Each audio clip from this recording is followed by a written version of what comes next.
I am here at the WSIS 2012 forum with Mr. Munir Ismet, Vice President for the Public Sector at Hewlett-Packard, responsible for the Europe and Middle East and Africa sections.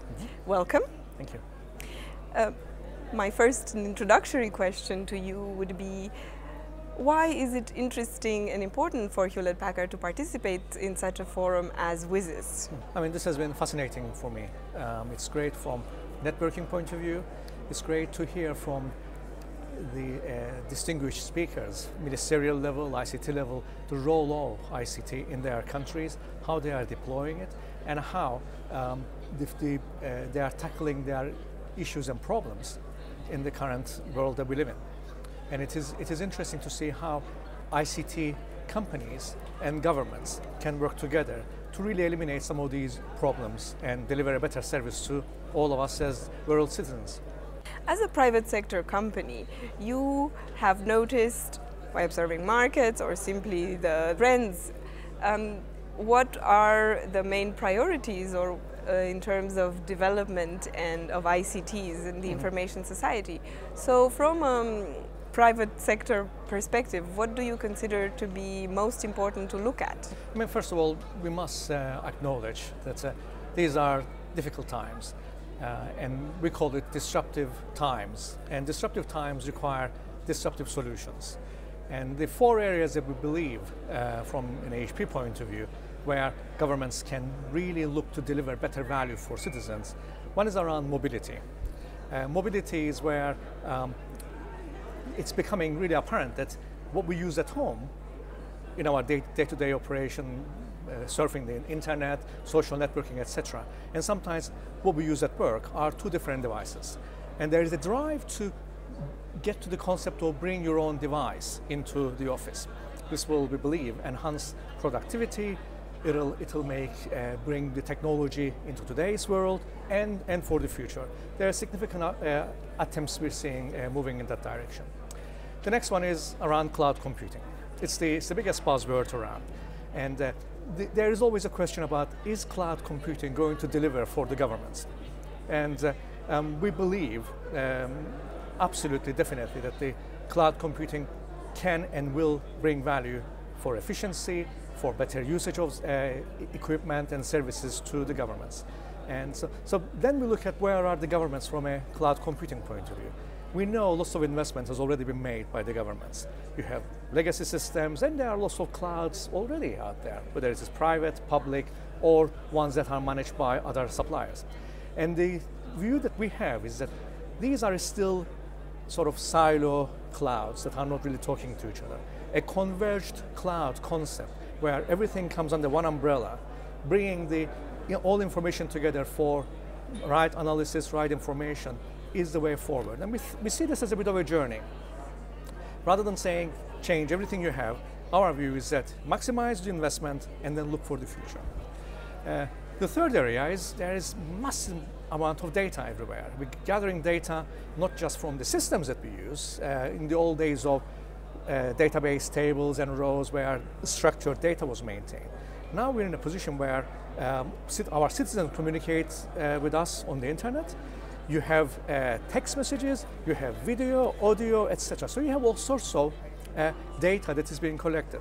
Well, first of all, data is growing at 50% a month in terms of size. So there is a vast amount of data.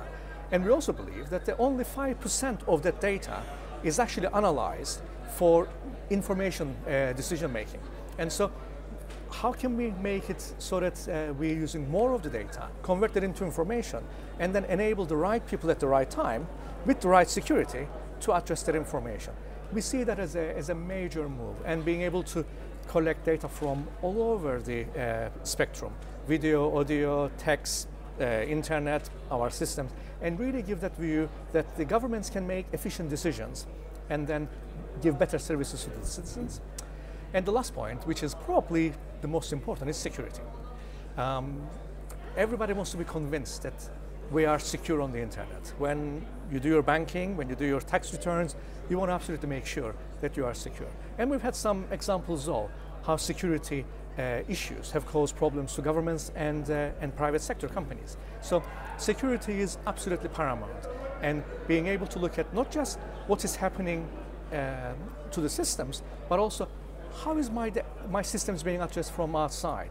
So being able to identify unusual behavior, and then you can say, well, actually there is something different here, I must raise a flag. Or developing applications that are cloud ready.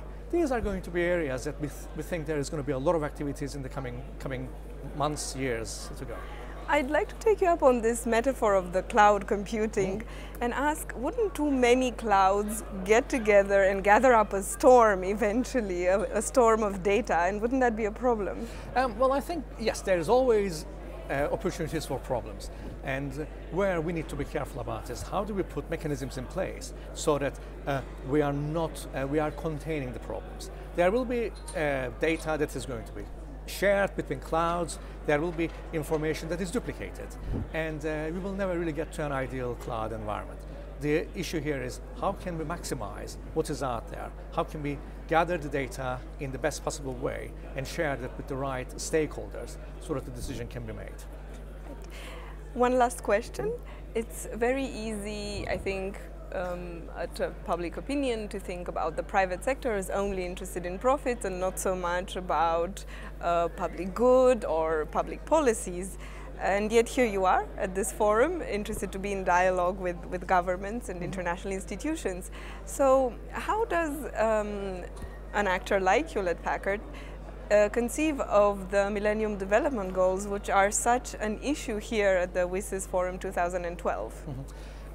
We completely support the idea. We completely agree that we need to invest more into the communities and societies, and we do a lot of that already.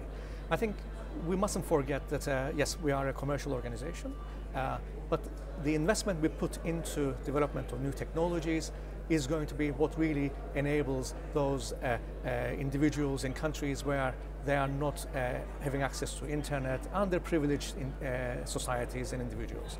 So our aim is to support those activities in a way that can deliver value to the governments, to the citizens. But I think what we look to do is find that win-win position for the governments, people, and for private sector, because we have to live together in this world, and it is our ambition to achieve that balance so that everybody wins out of the equation. Mr. Munir Ismet, thank you very much. Yeah.